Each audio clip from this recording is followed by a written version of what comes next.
Very good evening to all our viewers. I'm Chaiti Narula. You're watching WION Wallet on World is One News. Let's take a quick look at the headlines from all across the business world around the world that we're tracking at this hour. Half in today's trading session and shut shop at the 26,213 levels, and the Nifty followed suit with the 1.5% gain, climbing back to over 8,000 levels in trade today.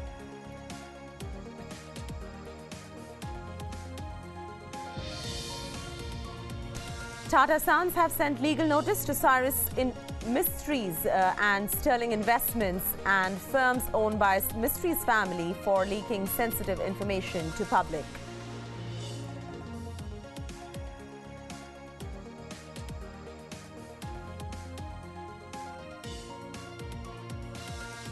On to the top story that we're tracking at this hour on WION Wallet. Finance Minister Arun Jaitley yesterday took stock of the ongoing demonetisation drive at a meeting which was attended by Indian Banks Association chief and heads of key banks, including the State Bank of India, or the SBI, and Punjab National Bank, or PNB.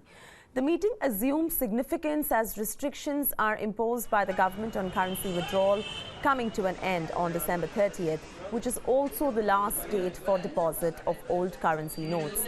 Issues like impact on lending activity, bad loans and earnings were discussed in this particular meeting.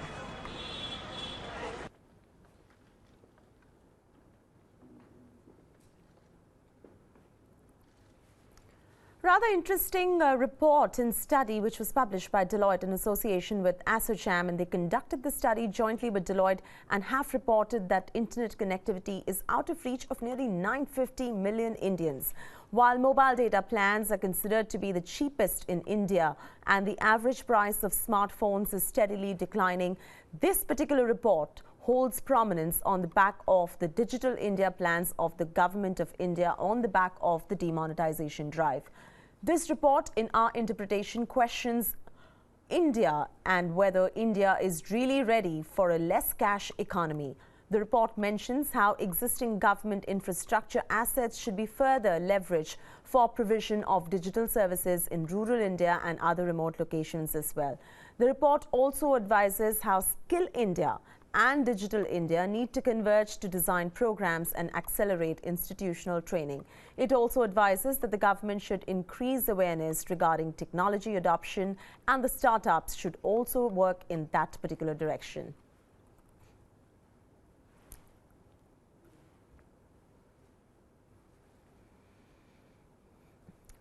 And Tata Sons have sent a legal notice to Cyrus Investments and Sterling Investments, the investment firms owned by Tata-Mistry's family, for leaking sensitive information to the public. This legal notice, sent by law firm Shardul Amarchand Mangaldas and Associates and behalf of Tata Sons, states that Cyrus Camp had in their petition confidential data, they had business strategies, financial information pertaining to the affairs of Tata Sons that were confidential and absolutely sensitive information. We've got our chief business correspondent Sumit Chaturvedi standing by to give us a live update on this particular legal case which is just unfolding. Good evening, Sumit. Tell us about the legal notice that Tata Sons has issued to Tata-Mistry and the entire camp. Now, what is the legal notice include, and what are going to be the legal repercussions going forward? Because Tata-Mistry also is following a legal backlash with Tata Sons. So it's become a little murky. I mean, what next as far as this whole legal circus is concerned?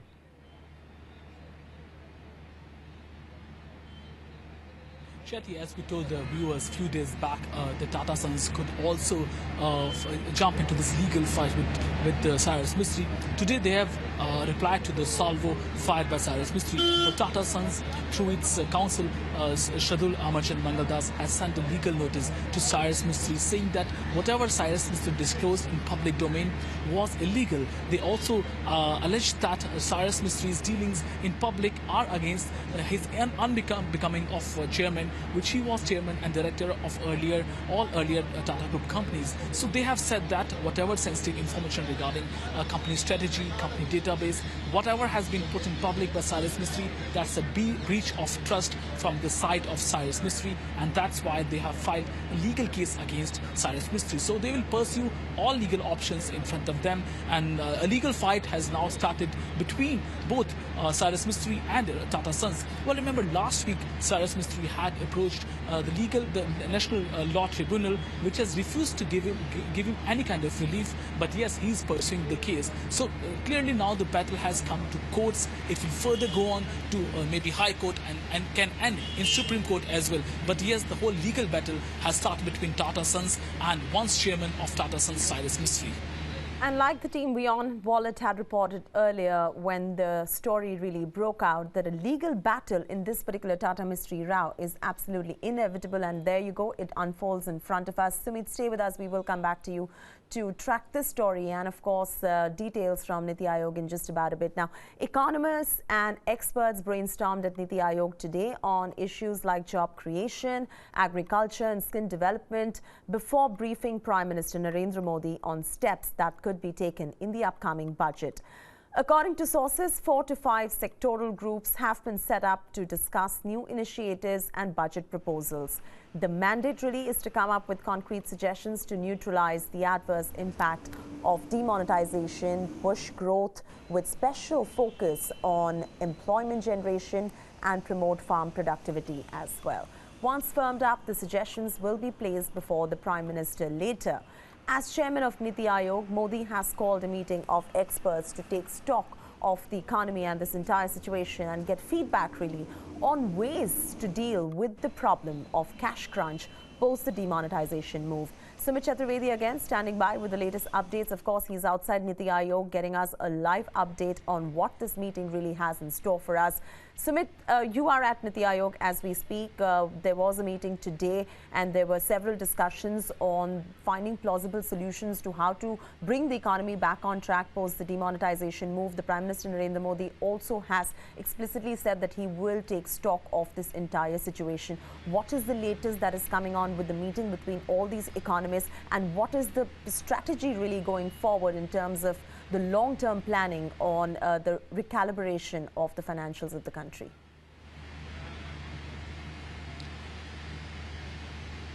Well, Chaiti, the meeting here started delayed by half an hour because PM was in Dehradun and he was talking on different subjects. So he came and the meeting got delayed by around half an hour. So now he's with around 15 economists who are now giving a stock of economy to Prime Minister Modi. Well, a meeting assumes significance in the backdrop of demonetisation drive and the likely impact of what demonetisation could have on the economy. Well, remember RBI has said that the economy growth can come down to 7.1% to 7.2% from 7.6% projected earlier. Well, that's a matter of concern because nobody wants, not even the political parties or bureaucracy wants the economic growth to slow down because of demonetisation.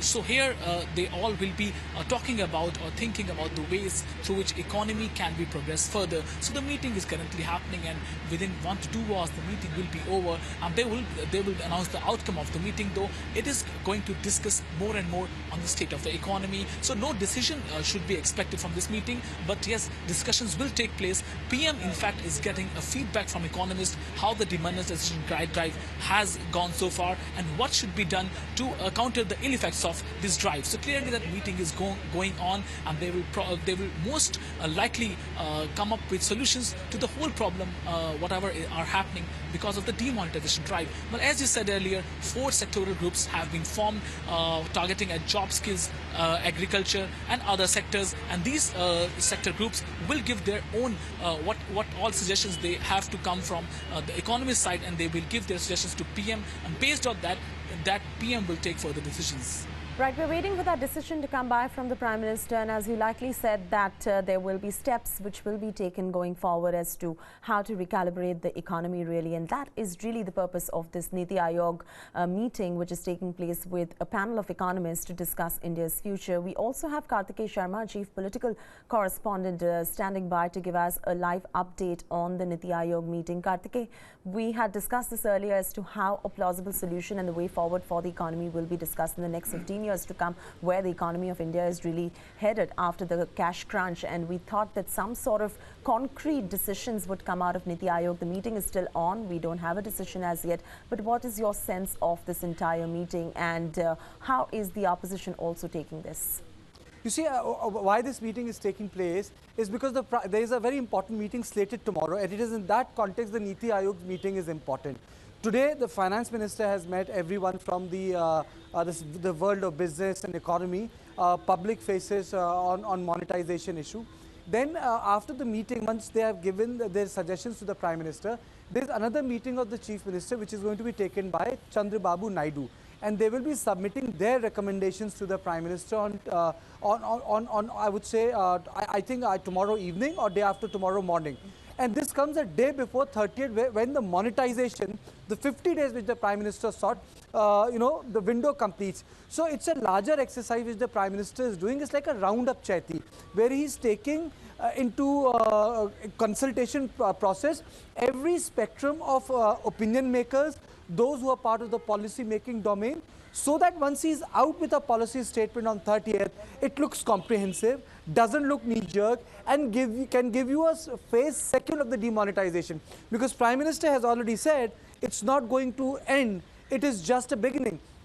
Which means that there are other policies or such similar, I would say, initiatives around the corner, Chaiti. All right. Thank you so much, Karthikeyan, from that live update from Vijay Chowk. And moving on from this particular story now, Telecom Minister Manoj Sinha has assured that the Telecom Regulatory Authority of India's proposal to amend the TRAI Act was under examination. The minister has given his commitment in a letter to Rajya Sabha member Rajiv Chandrasekhar. The Apex Court's May 11 judgment had termed the directive unconstitutional and arbitrary. Amendment of TRAI Act, particularly with respect to giving the regulator panel powers, assumed significance after the Supreme Court struck down its decision to impose penalty on operators for call drops. The TRAI had decided to impose a penalty of 1 rupee per call with a cap of 3 rupees per day on telecom operators for each dropped call. Operators had then approached the Supreme Court against the TRAI order, questioning the authority of the TRAI to impose penalties and also arguing that it was not possible to clearly define the reasons for call drops.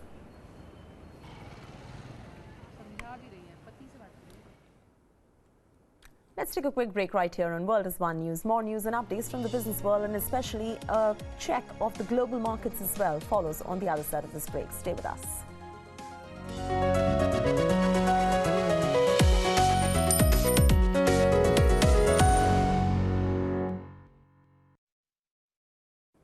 Thank you so much for staying with us right here on World is One News, and welcome back to WION Wallet. Let's take a look at the oil prices globally as a developing story really after the OPEC announced the production cut to see an uptick in prices going forward.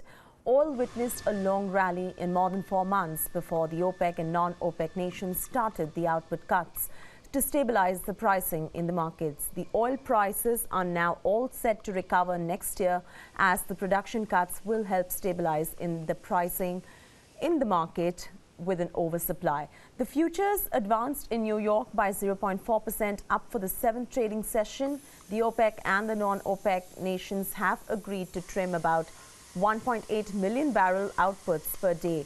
The new normal really for oil prices is now approximately hovering around $50 a barrel, and it's safe to call that the new normal really in as far as oil prices are concerned. The question really is whether this rally will continue. Let's go over to our markets analyst Renisha to understand the oil rally much better detail. Renisha, good evening. How do you really see the oil prices pan out, and what in your opinion is the new normal as far as oil prices globally is concerned? Do you really see a potential rally going forward as well? I mean, as we speak, the Brent crude oil is trading at $56 per barrel, which is relatively higher than what we saw earlier.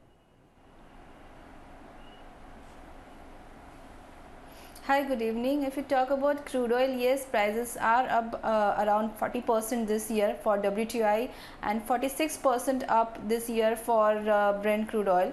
So if you talk about this year's performance, firstly 9 months were very much lackluster.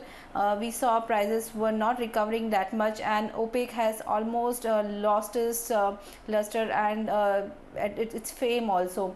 But after the OPEC meeting and decision, we have seen not after OPEC decision but their agreement to at least do a production cut, we have seen last quarter prices have recovered so much, and all this is expected to continue even the next year. So I expect this rally to continue, and as you said, yes, $50 per barrel has become a new normal now. Until prices trade above $50, I think it is positive.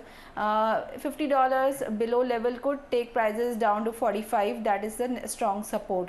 But for next year, I'm expecting this rally could continue to $60 or so. We need to see how the OPEC and non-OPEC countries are complying to the production cut, whatever they have decided.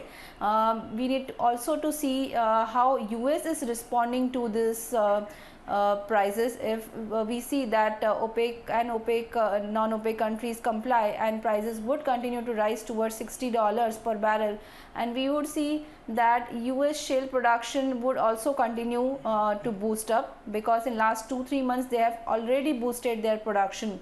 So if you talk about some history, in mid to 2014, we saw more than 100 of oil companies going bankrupt because of lower prices, and I expect those companies would again come up, and there are so many companies those who have stopped the production, shale oil production. So that would again come up on stream next year if prices continuously sustain above $50–$55. So that would create a cap on the prices. It would not allow the prices to sustain and go above $60 per barrel. So for next year, I'm expecting that WTI can go up to $60 and Brent can go up to $63–$65 or so. But we would have again headwinds like US shale oil production that would come on stream, and other countries like which have been neglected from this production cut, like Libya, Iran, Iraq. They would also pump in too much of crude oil, and that would also create pressure on the prices. Right. The other thing is demand, which is not still really very strong if you talk about India and China. So that would be also a negative factor for the price. All right, thank you so much, Renisha, for giving us that quick update on the pricing as far as oil is concerned. Just to wrap it up for our viewers, $50 could really be the new normal, and we could likely see a rally coming in on the crude oil prices front in the year 2017 going forward. But compliance of the non-OPEC nations with the OPEC nations is the biggest question. In case the compliance fails, then we will not perhaps see the kind of rally in the uptick that we are seeing, and that momentum could perhaps slow down. Also playing spoil sport would be the US shale gas production as well. We really have to see how all of that really pans out. Now a quick look at the markets now. The Sensex gains almost 1.5% and shut shop at the 26,213 levels in trade today. And the Nifty also followed suit with the 1.5% gain, climbing back to over 8,000 levels. Cigarette stocks, interestingly, enjoyed a rally, and ITC was up 3%, and that's the rally which is coming apart from the FMCG sector today and the oil sector as well. That saw a fair bit of rally setting in the markets. The European counters are trading marginally higher today in trade amongst thin volumes. And just to do a live check of how the European markets are trading as we speak, the CAC is up 0.1% as we speak, the DAX up 0.13% as we speak, and the FTSE in the UK is almost flat, trading up 0.06% in trade today. Thin volumes is something which is conspicuously obvious as far as the European markets are concerned, on the back of the fact that we have a holiday season going on, and the American markets as well were shut yesterday. The US market closed flat last Friday, with the Dow failing to touch the 20,000 mark. The rupee today closed at 68.01 to the dollar in trade today, and 83.46 to the pound in trade today. We're now joined by a markets expert, Jagdish Thakkar, to give us a sense of how the markets really have behaved in trade today. Mr. Thakkar, good evening. The Nifty clawed back to cross the 8,000 level in trade today, which is quite rare because we saw a bearish momentum set in the market in the last week. What's your sense of where the benchmark indices in trade India would pan out? Today, rally was mainly because of FMCG, metals, auto, and pharma stocks. And ITC, Infosys, and ICICI Bank were top contributors to the index gain. Cigarette stocks were, fired today because of the ITC soaring 4% due to about 14-15% price hike on the two of its products, offering that about 69 millimeter cigarettes and 74 millimeter cigarettes. And that is how this particular quarter of at least ITC seems to be better. The rest of them perhaps are still in a dilemma whether they are going to be better or not. Today, if you look at these Nifty gainers, ITC, Bosch, Tata Steel, Arvindo, Tata Motors, and even the mid-cap shares, mainly Nalco, UPL, Bajaj Finserv, Hiramara Enterprise, Petronet, they were all very good performers. Nifty Bank, which was already laggard for quite some time, also was doing wonderfully well today. Now, this could be a short cover, or this could be the because of the expiry of the December future, which is going to be there in the day after tomorrow. This could be of two reasons. There is no other thing, which was supporting the market otherwise. If you look at the figures today of the FIIs and the DIIs, the FIIs were still even net sellers today by more than 700 crores, and the domestic institutional investors supported by buying over 1,000 crores. And in last 12 trading sessions, the FIIs have sold about 10,000 crores worth. And they would like to, perhaps, I don't know, the reason best known to them, they are not concentrating on the emerging markets after this rate hike has been done by the U.S. Federal Reserve. Very interestingly, you pointed out that the DIIs are really supplementing what the FIIs are selling at this point of time. And, you saw the oil, you saw FMCG and the cigarette counters as well enjoy a fair bit of uptick in trade as well. Now, is this kind of rally which is setting in these three particular sectors really being supported by global fund managers who are going bottom fishing at this point of time, despite the credit ratings giving a negative outlook for the Indian markets? And, of course, the FIIs pulling out as well because the dollar and the greenback is showing strength as we speak, and the rupee, as we see, is depreciating to the dollar as well. Dollar index, which has been, fortunately, it's been little down, and rupee is getting support. We are otherwise expecting that by end of December, the rupee could have perhaps touched 69 rupees a dollar. But slightly it has been recovering, and maybe on the better side, that is still not crossed about 68 rupees. So far as the global market is concerned, they have been supportive. But unfortunately, the people who are here been looking at a very sad and dismal performance of the third and fourth quarter of the Indian economy after the demonetization. They have been apprehending that most of these companies may not perform well. For example, if I tell you a classic example of the two-wheelers, the three major two-wheelers, Hero Honda, TVS, and Bajaj Auto, ironically, all of them have shut down their plants together, for 10 days for saying that it was in maintenance, and saying on the other side that they have enough stock already produced, which will not have any kind of impact on the demand side. Now, all of them putting together, closing at the same time is something very strange. But the fact remains that demand has already gone down. Hero Honda has already confirmed that the order booking for the month of November is down by about 20%, and I'm sure the rest will follow the suit. So things are going not in the right direction, but it was expected that when demonetization takes place, demand will be definitely suppressed, and because people are preserving or conserving their money only for the essential things. This will take another about 2 months, 3 months, maybe even 4 months. So one has to wait till about 31st of March 2017. The fourth quarter of 2016-17, perhaps not as much as we expect it to be. And if the GDP growth expected to be going down by 0.5% or 1%, that will also dampen the market sentiment. Sure. But all said and done, I think one has to wait till 31st of March 2017. Maybe from the next year, 17-18, so things may improve a little better, but it will take quite some time before we are back to normalcy. Sure. Just to round up what Mr. Thakkar had to really say, a downgrade coming in on the GDP up to 0.5 or 1%, of course, going forward. And Q4 FY17 earnings also are seeing fair bit of a downgrade, which is the reason why most of the order pipelines of most companies are not really looking good. Unfortunately, that's all the time that we have on WION Wallet. I'm Chaiti Narula signing off. See you tomorrow morning at 9:30 a.m. Stay tuned to World is One News. My colleague Sana Khan joins you next.